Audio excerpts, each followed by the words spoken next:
Assalamualaikum warahmatullahi wabarakatuh. Saya Salsabila Azahara Bakri, mahasiswi PPG Prajabatan Gelombang 1 tahun 2023 Universitas Riau Prodi PGSD.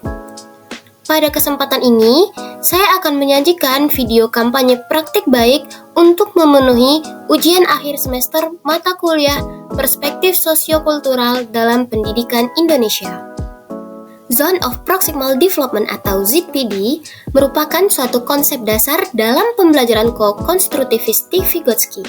Zona perkembangan proksimal mempunyai makna yang dijelaskan oleh Vygotsky sebagai perbedaan antara tingkat perkembangan aktual yang ditentukan oleh pemecahan masalah individu dan tingkat perkembangan yang ditentukan oleh pemecahan masalah di bawah bimbingan orang dewasa seperti guru atau bekerja sama dengan teman sejawat yang lebih mampu.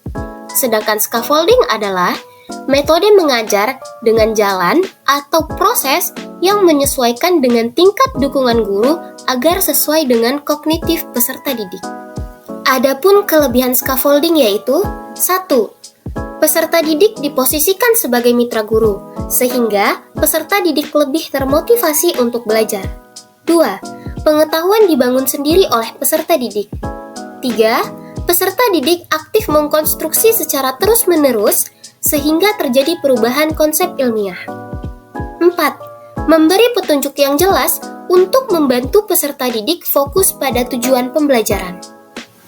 Pada praktik pembelajaran terbimbing ketika pelaksanaan PPL 1, saya berkesempatan untuk menerapkan scaffolding pada ZPD dalam memenuhi kebutuhan belajar peserta didik kelas 4C SDN 36 Pekanbaru pada mata pelajaran matematika materi pola bilangan. Intervensi terkait penerapan scaffolding pada ZPD. Scaffolding merupakan suatu proses yang membantu peserta didik untuk dapat mencapai tujuan pembelajaran. Bantuan bagi peserta didik yang secara struktur dalam pembelajaran dan kemudian secara bertingkat dalam menggerakkan peserta didik aktif dalam belajar secara mandiri. Scaffolding sebagai bimbingan yang diberikan oleh guru kepada peserta didik saat pembelajaran berlangsung dengan cara berdiskusi kelompok, agar peserta didik dapat saling bertukar pikiran dengan menyelesaikan permasalahan yang berkaitan dengan materi. Melalui scaffolding, pada tahap awal pembelajaran, peserta didik akan dibantu serta diberikan bimbingan sedikit demi sedikit.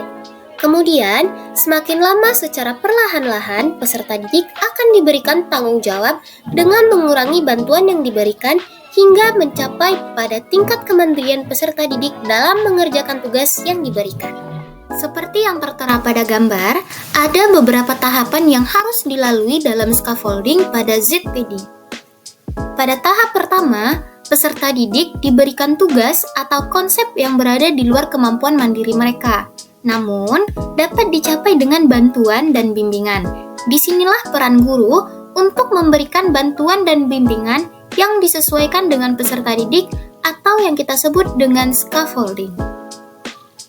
Pada tahap kedua, bantuan yang diberikan secara bertahap mulai dikurangi, sehingga peserta didik secara mandiri mulai memahami pembelajarannya.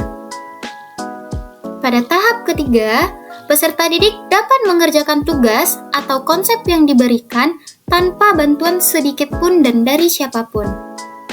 Dan pada tahap terakhir, yaitu peserta didik secara otomatis akan dapat mempelajari dan sampai pada tahap perkembangan potensialnya. Penerapan scaffolding pada ZPD dilakukan di kelas 4C SDN 36 Pekanbaru pada mata pelajaran matematika materi pola bilangan dengan menggunakan model pembelajaran problem-based learning. Penerapan scaffolding pada ZPD bertujuan untuk meningkatkan kemandirian peserta didik seiring berjalannya waktu. Proses ini akan membantu peserta didik mengembangkan pengetahuan dan keterampilan yang baik, sehingga peserta didik dapat mengatasi berbagai tugas dan tantangan dengan lebih efektif di masa mendatang. Aktivitas dalam penerapan scaffolding. Yang pertama adalah melakukan asesmen awal. Saya melakukan asesmen awal sebelum memasuki materi pola bilangan terkait kemampuan kognitif peserta didik yang kemudian hasil dari asesmen awal tersebut saya jadikan acuan untuk mengelompokkan peserta didik. Sehingga pada proses pembelajaran materi pola bilangan, peserta didik sudah duduk berdasarkan kelompoknya masing-masing.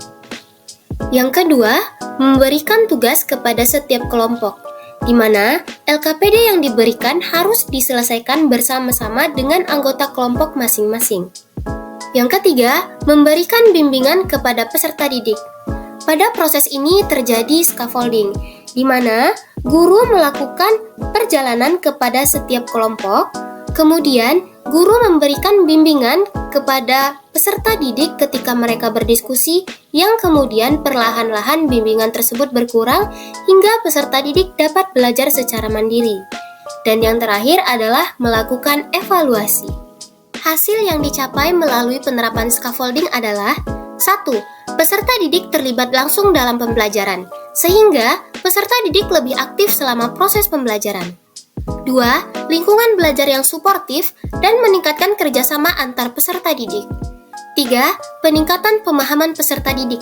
Hal ini dibuktikan dengan peserta didik mampu mengklasifikasikan pola bilangan membesar maupun mengecil. Pembelajaran dan replikasi. Penerapan scaffolding pada ZPD dengan menggunakan berbagai media audiovisual yang disajikan oleh guru tentunya dapat memudahkan guru dalam memberikan penjelasan. Dalam hal ini, guru dapat mendorong peserta didik untuk mengilustrasikan konsep mereka sendiri. Melalui penerapan scaffolding pada ZPD ini, kedepannya membantu peserta didik untuk dapat terus berkembang, khususnya pada mata pelajaran matematika hingga tujuan pembelajaran tercapai. Sekian pemaparan kampanye praktik baik yang saya lakukan. Terima kasih sudah menonton, semoga bermanfaat. Wassalamualaikum warahmatullahi wabarakatuh.